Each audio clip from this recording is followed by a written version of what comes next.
Thankfully, Magnolia provides us with another easy and delicious recipe that your family can enjoy anytime, any day.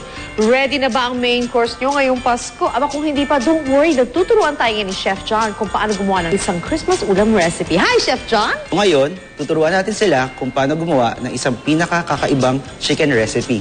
At ito ang chicken stuffed with Magnolia queso de bola and apples. Wow, mukhang mapaparami kain ko. Forget the diet, let's start. Ika-cut natin chicken in butterfly cut. So, gamit yung cling wrap, ipapound natin siya ng dahan-dahan. Season natin yung chicken with salt and pepper.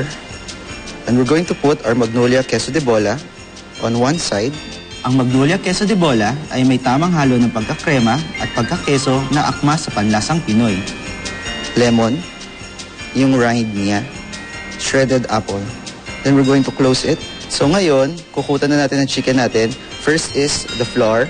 Next is the egg or breadcrumbs. Then deep fry. Lynn, ito na ang ating chicken stuffed with Magnolia queso de bola and apples. Wow, sarap! Thank you, Chef. I'm sure my kids would love this. Kaya tutok lang for more easy and delicious recipes this Christmas dahil araw-araw, Sarap Magnolia! Ang bahaging ito ay inetid sa inyo ng Magnolia. Araw-araw, sarap Magnolia. May Magnolia, queso de bola. Ang saya ng tanging sarap na hinahanap. Pasko'y kompleto na with Magnolia, queso de bola.